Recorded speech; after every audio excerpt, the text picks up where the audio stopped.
قرآن مجید فرقان حمید میں اللہ کریم نے نبی کریم علیہ السلام کی زبان فیض سے جو کچھ باتیں کہلوائی ہیں وہ باتیں میرے رب کو بڑی پسند ہیں۔ کہا محبوب یہ تو کہہ، یہ لفظ مجھے بڑے پیارے لگتے ہیں، یہ تو کہہ دے۔ مولانا حسن رضا فرمایا کرتے تھے رنگے چمن پسند نہ پھولوں کی بو پسند، ہم کو ہے وہ پسند جسے آئے تو پسند، اور کل کہہ کے اپنی بات بھی لب سے تیرے سنی، اللہ کو ہے کتنی تیری گفتگو پسند۔ کہا کل اے محبوب آپ فرمائیے، کیا کہیے؟ آیت پر غور کیجئے گا۔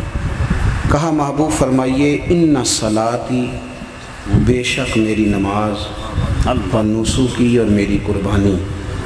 یہ لفظ اللہ کو بڑے پسند ہیں، اللہ نے سننے چاہے ہیں اپنے محبوب کی زبان سے۔ اے محبوب آپ کہیے بے شک میری نماز، میری قربانی، و محیایا و مماتی، میرا دنیا میں موجود رہنا یا ظاہری طور پر پردہ کرنا۔ پھر غور کریں، میری نماز، میری قربانی، میری حیات، میرا دنیا سے جانا۔ اے محبوب تو کہہ للہ رب العالمین۔ اے محبوب آپ کہیے کہ یہ سارا اس رب کے لیے ہے جو تمام جہانوں کو پالنے والا ہے۔ کسی شخص کو اس کی بیوی وقت پر کھانا پکا کے دیتی ہو، کپڑے بھی دھو کے دیتی ہو، اس کی عزت کی حفاظت بھی کرتی ہو، سارے کام ہوں، لیکن اچانک اسے پتہ چل جائے میری بیوی میرے ساتھ مخلص نہیں، یہ نہ پیسے چرا چرا کے پیچھے بھی بیچتی ہے، حالانکہ کپڑے وقت پہ دھو کے دیتی ہے، سارے کام ٹھیک ہیں، بس مخلص نہیں، گزارا ہوتا ہے؟ بھئی کپڑے تو دھو کے دے رہی ہے، روٹی بھی پکا رہی ہے، گزارا ہوتا؟ گزارا نہیں ہوتا۔ یہ بیوی کا پتہ چل جائے نا مخلص نہیں تو گھر نہیں چلتا۔ اسی طرح خامد خرچہ بھی دیتا ہو، پیسے بھی لا کے دیتا ہو، کپڑے بھی لا کے دیتا ہو، بیوی جب کہے مجھے میکے لے کے چل تو وہ میکے بھی لے کے چلے، لیکن اگر بیوی کو پتہ چل جائے نا اس کا کہیں اور بھی چکر ہے،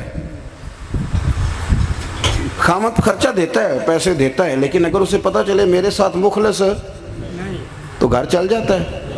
اور خدا کے بندے اخلاص نہ ہو تو گھر نہیں چلتا، تو بغیر اخلاص کے دین کیسے چلے گا؟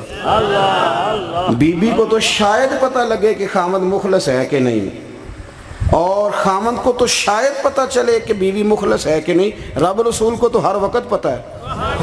وَلَٰكِنْ يَنْظُرُوا إِلَىٰ قُلُوبِكُمْ أَوْ كَمَا قَالَ النبی صلی اللہ علیہ وسلم، فرمایا رب تو جب بھی دیکھتا ہے تیرا دل دیکھتا ہے، اسے تو پتہ ہے جتنے مرضی نعرے لگا، اتنی بڑی محفل کرا، جو مرضی کر، اگر تیرے اندر اخلاص نہیں، مخلص نہیں، یارو دیکھو نا مجھے پتہ چل جائے کہ میرے ساتھ رہنے والا میرے ساتھ ہے ہی نہیں، یہ تو مخلص ہی نہیں، تو میں اس بندے کا چہرہ نہ دیکھوں، یار تو جھوٹا ہے۔